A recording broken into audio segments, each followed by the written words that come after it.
Now if you wish, like the dwarves, to hear the news of Smog, you must go back to the evening day when he smashed the door and flew off in rage 2 days before. The men of the lake town Ergoth were mostly indoors, for the breeze was from the black east and chill, but a few were walking on the quays and watching, as they were fond of doing, the stars shine out from the smooth patches of the lake as they opened in the sky. From their town the lovely mountain was mostly screened by the low hills of the far end of the lake, through a gap in which the running river came down from the north. Only its highest peak could they see in the clear weather, and they looked seldom at it, for it was ominous and drear when even in the light of the morning. Now it was lost and gone, blotted in the dark. Suddenly it flickered to view. A brief glow touched it and faded. "Look," said one, "the lights again. Last night the watchmen saw them start and fade from midnight until dawn. Sometimes it's happening to me, happening up here. Perhaps the king under the mountain is forging gold," said another. "It is long since he went north. It is time the songs began to prove themselves again." "Which king?" said another with a grim voice. "As like as not in the moulding fire of the dragon, the only king under the mountain we have ever known." "You are always foreboding gloomy things," said the others.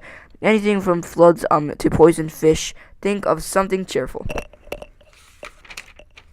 Then suddenly all the great light appeared in the low place of the hills, and the northern end of the lake turned golden.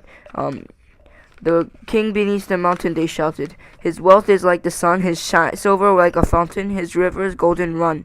His rivers golden run. The river is raining gold from the mountain," they cried, and everywhere here windows were opened and feet were hurrying.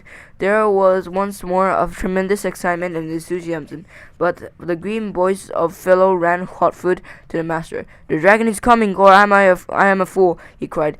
"Cut the bridges, to arms, to arms!" Then warning trumpets were suddenly sounded and echoed along the rocky shores. Then cheering stopped, and the cheering stopped, and the joy was turned to dread. So it was that the dragon did not find them quite unprepared.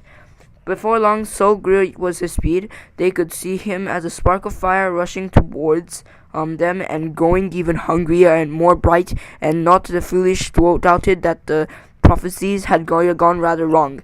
Still, they had little time. Every vessel in the town was filled with water. Every warrior was armed, every arrow and dart was ready, and the bridge to the land was thrown down and destroyed. But before the roar of Smog's terrible approach grew loud, and the lake rippled red as the fire beneath the awful beatings of his wings, amid shrieks and wailing of the shouts of the man, he came over them, swept towards the bridge, and was foiled. The bridge was gone, and his enemies were on an island in deep water, too deep and dark and cool for his liking. If he plunged into it, a vapor of steam would arise, cover the land for the mist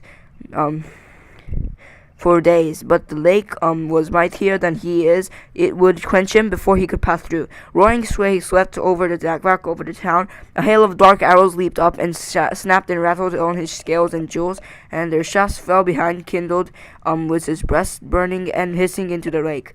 No fireworks you ever imagined equaled the sights of that night. At the twangling of the bows and the shrilling of the trumpets, the dragon's wrath blazed to its height, till he was blind and mad with it. No one had dared to give battle to him for many an age, nor would they have dared now, if it had not been for the grim-voiced man. Bard was his name, who ran to and fro and cheering on the archers, and urging the master to order them to fight to the last arrow. Fire leaped from the dragon's jaw. He circled from the high in the air above the lightning of all the lake. The trees by the shores shone like copper and like blood, with leaping shadows of dense black at the feet. Then down he swooped straight down the arrow storm, reckless in his rage, taking no heed to turn his scaly sides towards his foes, seeking only to set their towns ablaze. Fire leapt from thatches, roofs, and wooden beam ends, and as he hurtled down and passed then round again, through all had been drenched with water before he came.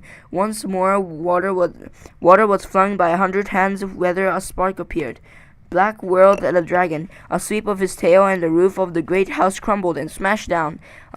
Flames unquenchable sprang high into the night. Another swoop, and another house, and then another sprang afire and fell.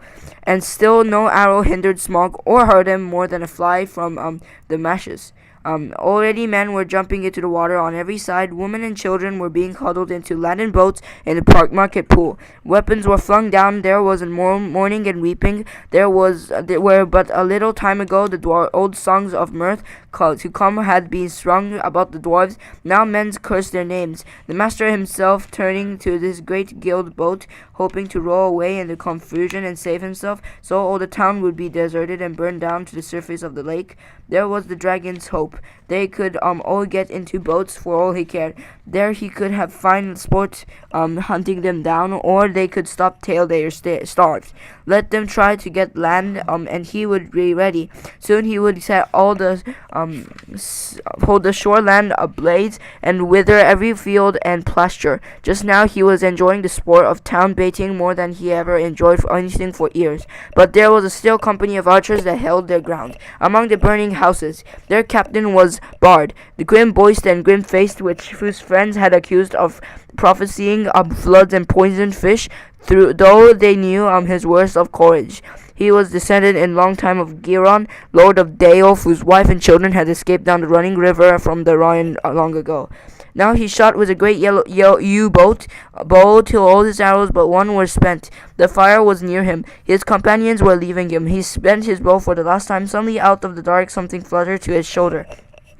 He started, but it was only an old thrush, afraid of perched by his ear, and it brought him news. Marveling, he found he couldn't understand his tongue, for he was the race of Dale. Wait, it said to him. The moon is rising. Look for the hollow of its left breast, and as it flies and turns above you.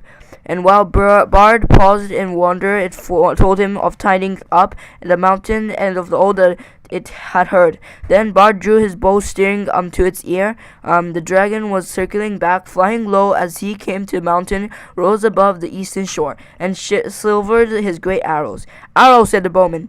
Black Arrow, I have saved you to the last. You have never failed me, and always I have recovered you.